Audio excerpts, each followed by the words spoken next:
Another stock we're watching is Blackstone. The shares of the world's biggest alternative asset manager are lower after missing estimates for inflows and assets.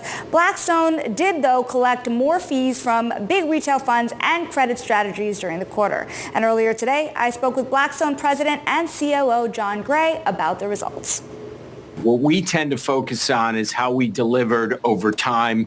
And in this quarter, we felt really good about the way we started the year. We delivered for our clients, which is the most important thing, strong performance. Also, in terms of our financial results, we felt very good. What I'd say is exciting is a couple of positive trends. One, the market has reopened. The capital markets, we're seeing a lot more transaction activity. Equity markets are stronger, debt markets. You see that in your reporting. And then we're also seeing a reacceleration in our private wealth area. Individual investors coming to our products, pleased with our performance, improved market sentiment. And our private credit area has really incredible momentum. We crossed over $400 billion in terms of private credit or credit overall, real estate and corporate, over $200 billion, most of that in credit for our insurance clients today. And it's just another area where people are embracing the Blackstone model. So it's hard to measure things moment to moment in the stock market, but we're very pleased with where we sit today. I'm glad you brought up private credit here because your credit business brought in more money than any other business. How does that momentum keep going into the year? Can you keep it up? Yes, we feel really good about it. I mean, one of the drivers, of course, is performance. If you looked at non-investment grade private credit, last 12 months, it's delivered 17% appreciation. So you've got a lot of happy clients in that area. You also have a secular shift going on, not only in non-investment grade, but in investment grade private credit. You've got insurance companies who are looking to expand what they've done historically. They've done mortgages historically, but now working with folks like us on things like single family mortgages or residential. I'd say also infrastructure lending. That could be digital, green energy, a whole range of activities, asset-backed finance, fund finance.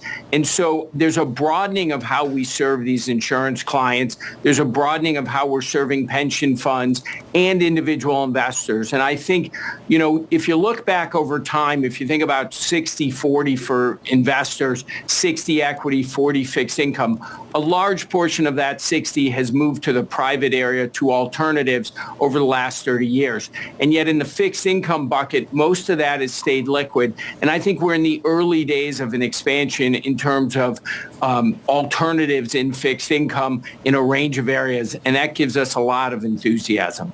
That's private credit. On the private equity side, you still see realizations not meeting the mark here. Do you think that the markets will pick up drastically this year, or is it going to be a long time coming before we see deal exits at a more significant scale? Well, if you think about where we are in this cycle, after 2 years of pretty slow M&A activity, transaction activity, it's picking up, as I noted before. And what you tend to do in this part of the cycle is focus on deployment.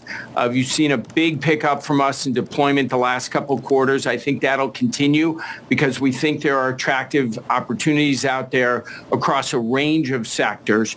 And then as you think about realizations, getting companies ready to sell, doing IPOs, those sort of things take a bit of time. And what you want to do is do it in a deliberate fashion. Our model means we're not forced sellers of assets.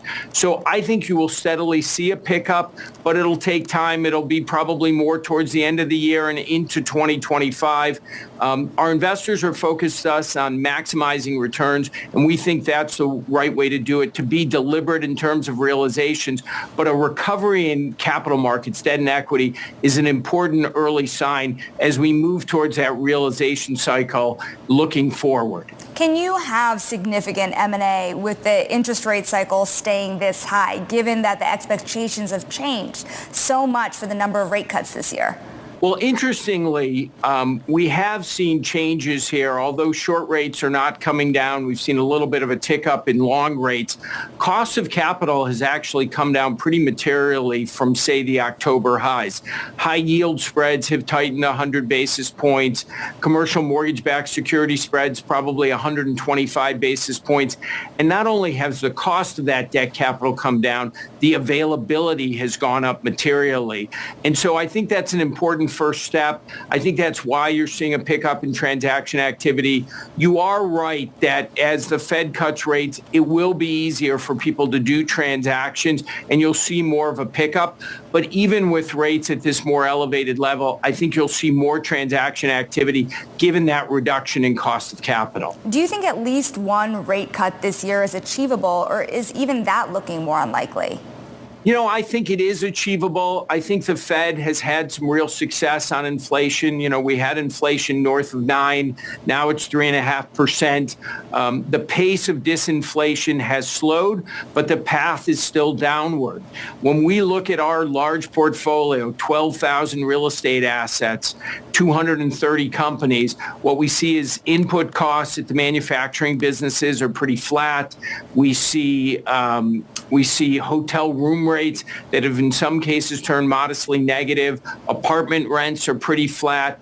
And when we look at wages, a year ago at our companies, they were growing 5%, now 4%. So I think the Fed will get some data that's positive, give them some room. But I do think they'll be patient and deliberate. So an expectation of fewer cuts, a little more delayed makes sense. But ultimately, I think for investors, what matters is rates will at some point be coming down, and that's a positive. And as investors, particularly us with nearly $200 billion of capital, we want to try to find ways to deploy things before the all clear sign, something we've begun to do, particularly in real estate at scale.